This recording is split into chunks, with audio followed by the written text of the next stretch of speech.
gudoomiye ku-xigeenka koowaad ee xisbiga mucaaridka ah ee wadani Axmed Muumin Seed oo maanta si gaar ah ugu waramayay telefishinka madaxa bannaan ee Somaliland Space Channel ayaa waxa uu ka hadlay isla markaana halkaasi uu ka biyaamiyay go'aan xisbigaasi uu ka qaatay telefishinka qaranka Somaliland iyo guud ahaanba wasaaradda warfaafinta kadib markii barnaamij dood ah oo ka baxayay telefishinka qaranka Somaliland la sheegay in barnaamijkaasi uu baaqday xisbiga mucaaridka ah ee wadani balse gudoomiye ku-xigeenka koowaad ee xisbiga wadani Axmed Muumin Seed waxa uu sheegay in xisbigu uu bayaan ka soo saaray barnaamijyada telefishinkaasi maadaama uu yiri aanu dhexdhexaad ahayn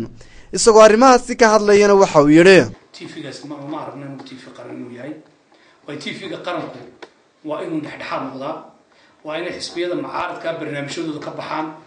waa inay ka baxaan xisbiyada labada xisbi mucaarad barnaamijku ka baxo waa in doodaha wixii aan talaabo qaadno xisbiga gudihiisa inuu noo soo daayay laakiin waxa eeba oo arkaysa iska daa xisbiyada gudoomiyaha golaha wakiilada Somaliland ana gudoomiyaha xisbiga mucaaradka wadani Cabdiraxmaan Maxamed Cabdilaahi Ciro waa ninka saddexaad sharci ahaan dalka ma inaguna miidaan arag hadda aragtay inaga sheegay anaguna ma arag uriya Cabdiraxmaan TV-ga qaranka ka socdo macna arag runtii aniguna aanu ka socdo dhiga isku daayay maadar ma nasarag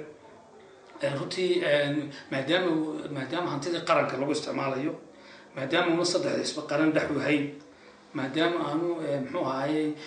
anagu wax barnaamij oo leenahay iyo waxaan leenahay in ka bixin in maalinta dooda uun ay anaga noo yeedhaan runtii go'aan xisbi weey imkaan ni sheegayay abadan xitaa ma tagayno weligeed iyo aalid xisbi wadani TV-ga ma tagayo intaan joogno waxa weeye waana go'aan xisbi waan cadaynayaa ma tagayno sababta aan ma tagayno waa sidaa waxaan weeyay waana go'aanka xisbiga taasi marka tan muxuu ahaayay haddii dib u dhigaan iyo hadday hore soo dhigaanba dooda kama qayb galayno waxaan arkayay runtii oo aad uga xumahay in la yiri gudoomiye ku-xigeenka wadani baa ka baqay runtii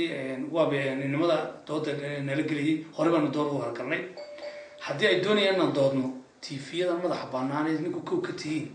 iyo universal iyo cable iyo ninka iyo TV-yada kale hay maadaama dooxa soo dhaadhacan waana doodaynaa laakiin TV-gaasi TV dhexdhexaad maaha mana tagayno waan ku go'aanay inaan waan go'aan isbuucii laakiin haddii dood rabaan TV-yada madaxa bannaan Somaliland waa badiyiin kuwa hay maadaama dooxa geesta kalena Axmed Muumin Seed gudoomiye ku-xigeenka koowaad ee xisbiga mucaaridka ah ee wadani waxa uu ka hadlay abaaraha ballaaran ee saameeyay qaar ka mid ah gobollada Somaliland arrimaha doorashooyinka ee la filayo inay dalka ka qabsoomaan sanadkani iyo waliba siyaasadda arrimaha dibadda Somaliland oo sheegay inay tahay mid gabaabsiya arrinta doorashooyinka runtii dalkeenu waa dal dimuqraadi ah waa dal asxaab qaran oo saddex xisbi qaran ka jiraan waxaanu qaadanay systemka dimuqraadiga shantii sano mar doorashooyin xor ah dadka ka dhacan runtii xukuumadda maanta jirta si xor xalaal ku timiday 5 sano ayaa la doortay mandhiidka ay dadka shacabka reer Somaliland codka bixiyeen in madaxweyne Siiraayo u doortay inuu ahaado madaxweynaha Somaliland waa 5 sano runtii shantii sano hadda waa gabaabsi oo 3 bilood ka hadhay dastuurkeena dalkuna ma dhigayo in 5 sano wax ka badan madaxweyne ku soo fadhiyo sharci noo ogolaanaya ma jiro wixii 5 sano dheer hadii 2 cisho inta maqto waxaan xukuumaddu 5 sano waddanka soo haysatay waxay xaq u lahayd labadii sano ugu dambeeyay ama sanadkii ugu dambeeyay iyada mas'uuliyadda doorashooyinka iyada saaran inay diyaariso komishanka doorashooyinka agabka doorashooyinka inay diyaarso laakiin runtii xukuumaddan iyadoo doonaysa inay doorasho dalka ka dhicin way bareedhay waxaad arkaysaan in doorashadii ay nooga hadhan tahay 3 bilood saan ay doorasho ku dhacaysana aanu jirin xukuumadduna aan wax oreyn oo iyadu isku mashquulsan tahay dadku wax kale kama moorad jabsan wax ka moorad jabsan yihiin oo dawladdan hadda tinka talada haysa intay timatay wasaaradda arrimaha xagga arrimaha dibadda oo fashil baynu ka nahay waxay nagaga badan muxuu ahaayay maamulo inaga liitay inuu dawlad baynu nahay waa albaab walba garaaca laakiin ilaa imika inta xukuumaddan qabsatay dawladda aragtay wasiirka arrimaha dibadda halkan uu joogaa ama wuxuu ilaa kulmiye musharax ka yaala ilaa halkan ku sugay laakiin hawliya arrimaha dibadda waa way baylasan yihiin way waxay leeyihiin albaabada la garaaco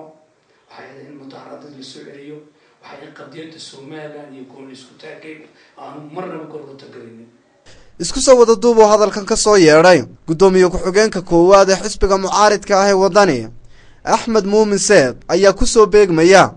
markii dhawaan telefishanka qaranka Somaliland ay sheegeen in barnaamij dooda uu ka baxay telefishankaasi isla markaana ay isku soo horfadhiisanayeen saddexda xisbi qaran xukuumadda iyo waliba xubno ka socday golaha wakiilada jamhuuriyadda Somaliland oo barnaamijkaasi u baaqday xisbiga mucaaridka ah ee wadani oo aan ka soo qayb galin barnaamijkaasi balse waxa hadalkaasi ganafka ku dhufanaya go'aankan uu xisbiga mucaaridka ah ee wadani ka qaatay telefishanka qaranka Somaliland oo sheegay inaanu ahayn mid dhexdhexaad ah Khalid Bulshaawi